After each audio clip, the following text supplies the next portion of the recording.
You're listening to the Options Insider Radio Network, the home of the Options Podcast. For more quality options programs, visit theoptionsinsider.com or search for Options Insider Radio Network in your podcast provider of choice. Listeners can also access all of our programming through our mobile app available in the iTunes and Google Play stores. Select programs are also available via live stream at mixlr.com/options-insider. That's mixlr.com/options-insider. Don't forget to follow along with your favorite programs and submit your own questions for the hosts at twitter.com/options, stocktwits.com/options, facebook.com/theoptionsinsider, or via questions at theoptionsinsider.com.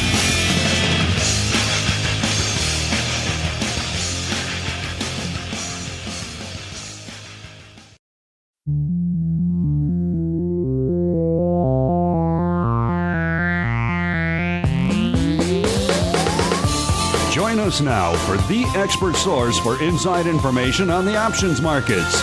It's time for Options Insider Radio with your host, Mark Longo.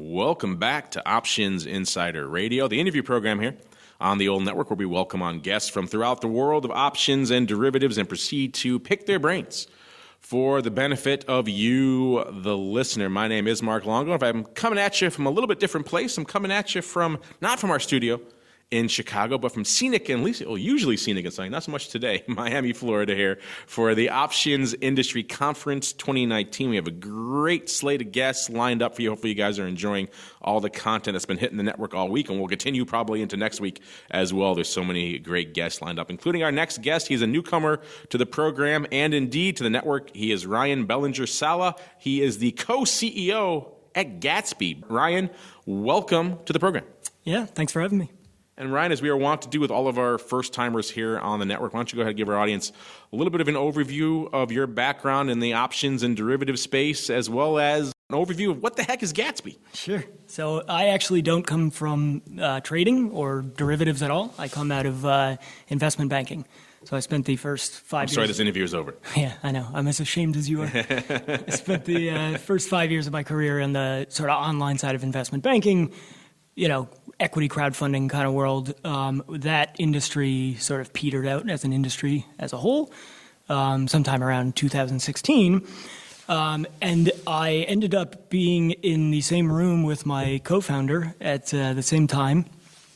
And we were browsing Reddit, and somehow we caught the video of the United Airlines passenger in 2017 getting beat up and dragged off a flight by a air security.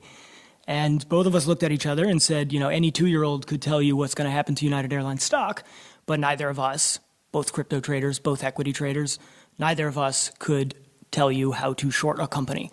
So did a little research, figured out that buying puts was the way to go, stumbled over to one of the big brokerage firms. 40 minutes of suitability later and $5,000 account minimum, we got in, and the user interface was just not something that I was going to be able to get my head around. And that got us thinking that, options are a very powerful tool for young investors. They tend to be opinionated, they follow the news, they generally have small amounts of money that they want to dial up the leverage on. But adoption of options has been low traditionally, and it's specifically low among millennials. Our goal is to try to strip out the jargon and reimagine what a pure options platform looks like in 2019 in a way that makes it approachable to your average equity trader or crypto trader. So it's essentially, I guess, a scaled-down, focused version of options, stripping away no iron condors, no obtuse terms like that, and trying to make it a little more, I guess, like I said, approachable for a new clientele? Exactly. And we see ourselves in the lineage of the last round of pure options brokerages, right? So there was Options House, Options Express, Thinkorswim. We really believe that they've all been kind of gobbled up and it's time for... They are all past tense now, yes. Yeah, exactly. And, historically, the platforms that move the needle in the options market, the guys that bring new people into the space are the pure options platforms. So, we have a little bit of a different take on it. We're trying to bring, we're kind of going after the bottom of the pyramid, trying to bring new traders in. But at the same time, we do see ourselves as, another pure options brokerage platform. So you had this idea, you had this eureka moment. Everyone has a eureka moment. Yours was watching a man get beat up on a plane, which is interesting, but they come in all different shapes and sizes. Inspiration. So you had this moment. How did you proceed from there? Did you go make an app? Did you go out and try to raise funding? What was the path to starting Gatsby? Yeah, so I spent about a week kicking the idea around, and the first thing I did was admit that I just don't know enough about options to start a company on my own, which is a tough thing for millennials to do, admit they don't know something, but I did it. And the first thing I did was went out and found basically the guy who ran options strategy for Goldman Sachs in New York for a decade, and his name is Alex Wohl. Pitched him the idea, he loved it immediately. Came in, he was our first investor and has been a very hands-on advisor to the company for, the last year. After him, so we kind of picked his brain, spent the better part of 3 months pulling ideas out of his head and putting them into, the very beginning stages of an application. And then we actually went over to Techstars, which is a business accelerator that operates in a whole bunch of cities. The next Techstars program to start. We're kind of moving real fast at this point. So the next Techstars program to start was the London Barclays program. So we went over to London, spoke to the MD of the London Barclays Techstars. Program started in 3 days, and he told us, if I can get you into the program, will you move to London in 3 days? So we said, absolutely, went home, both told our girlfriends that we were moving to London for 3 months, and that kind of kicked off our fundraising history. And since then, we've raised about $1.2 million, just closing out our seed round now, and the plan is to use that to get our broker-dealer online and then to do a general launch sometime in before the summer.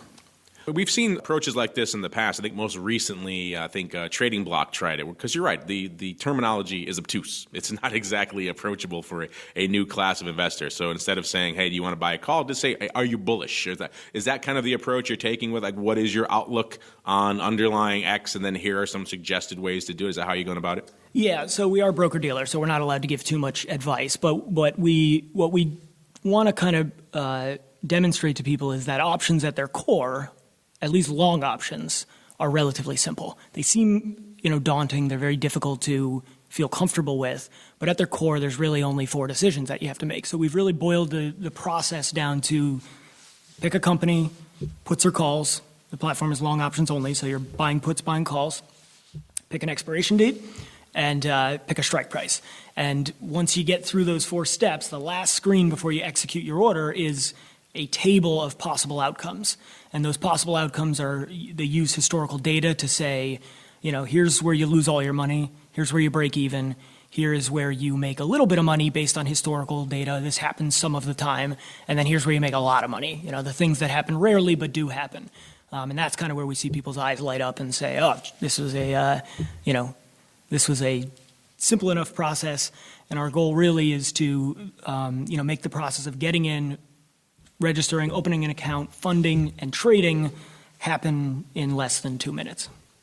And so I imagine since you're going for that millennial audience, it's going to be primarily app and mobile based, or is it going to be? It's mobile only. It's iOS and Android. There is no web app for now. That's probably going to be the case for the near future. I'm sure at some point we'll put a web app together, but for now it's iOS and Android. And obviously, Robinhood's going after that same audience. They have an options offering now. Do you guys see yourselves really as the sole options focus and the lack of jargon? Is that really where you guys see yourself as differentiating yourselves? Yeah. So the biggest differentiator is the social aspect of Gatsby. That's a really important part of the platform, is getting trade inspiration and sort of crowdsourcing your due diligence based on what other people on the platform are doing.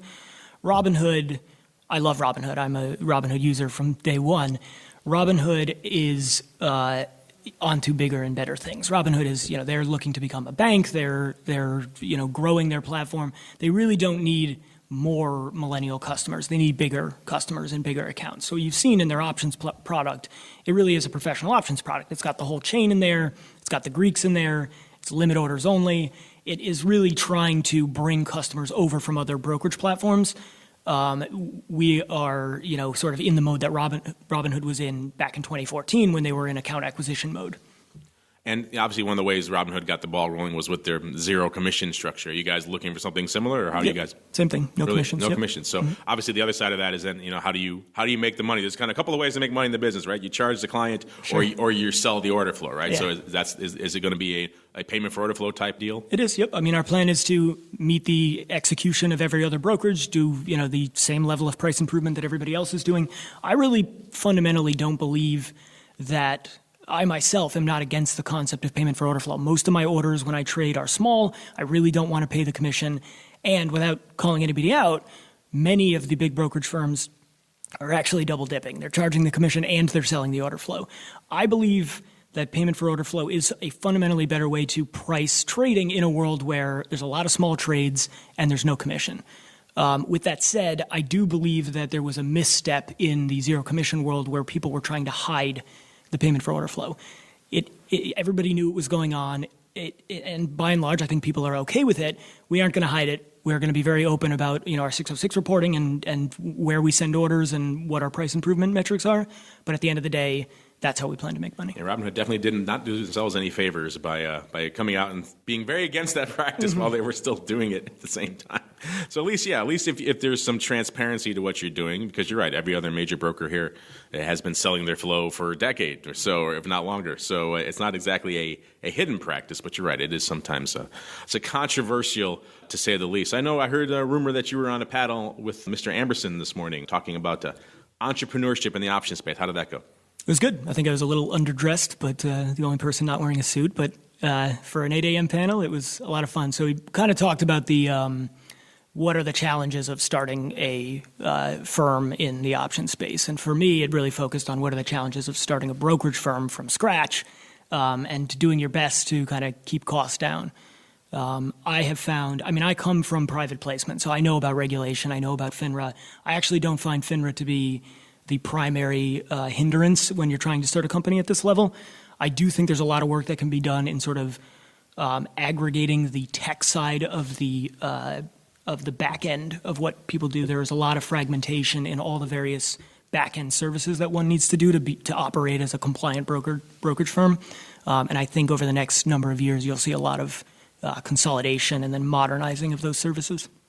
And obviously, this is your first options industry conference. What are your thoughts on it? It's a very exchange-heavy, industry-heavy conference. But any interesting takeaways so far from the event? Yeah, there's a lot more partying that goes on than I expected, but I was given a little bit of warning. I'm not aware of any of that. That's what I hear. Yeah. It is shocking to me always how small the options industry is. People just know everybody. I've referred to it many times as a very incestuous industry. It is, and there's actually the thing that ends up blowing my mind every time is the sort of cooperation between just straight competitors. I mean, at this conference, you see people that are just obviously competitors with each other, and they've learned how to carve out their niche and figure out what they're good at and not step on each other's toes. Yeah, there's a lot of that. We have competitors coming in here talking about how they want more people playing in their space, quite frankly, because there's a lot of room and a lot of things need to be done still. We see that a lot with the market makers, for example. They're more than willing to have more players come into their space at this point and try to lighten the load a little bit. But you guys get pride of place. I don't think I've seen any Robinhood guys walking around here at the show, so you guys get the gold star for coming down to the conference here this year. So let's just catch up our listeners then. So you're in the money raising round right now. Which round do you say you're in right now? Or? Yeah, seed. It is, we'll be announcing the closing of the seed round very soon. So you're not up and running yet, but what are some anticipated dates here for the future of Gatsby? Yeah, so the platform is live on a third-party brokerage firm right now. There's a wait list that we are, sort of gathering people onto.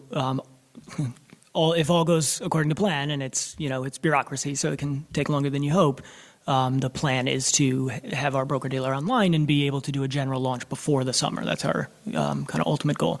There's also a lot of iteration that's going to go into the product between now and then. We're going to be rolling out a referral system similar to Robinhood's free share of stock, but it'll have a kind of a competitive twist to it. But our plan, our plan at the moment is to have the platform in general launch by the summer. I have to know, where did the name come from? Why Gatsby? Is it your favorite character, or where is the origin of that? No, like everyone else, the book ruined 7th grade for me. I'm not a particularly big fan of the book, but the name, it's not as deep as everybody thinks it is. It really is the, we see Robin Hood as this very egalitarian, very, born out of Occupy Wall Street, and this whole concept is democratizing the markets when, to me, like I said, I love the product, but they really just stripped the commission out.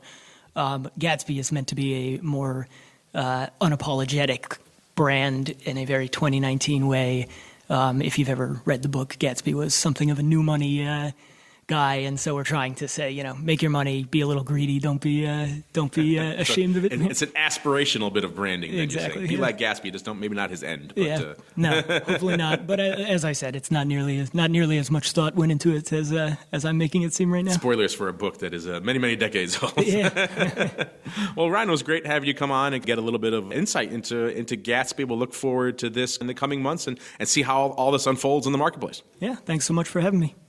You're listening to the Options Insider Radio Network, the home of the Options Podcast. For more quality options programs, visit theoptionsinsider.com or search for Options Insider Radio Network in your podcast provider of choice. Listeners can also access all of our programming through our mobile app available in the iTunes and Google Play stores. Select programs are also available via live stream at mixlr.com/options-insider.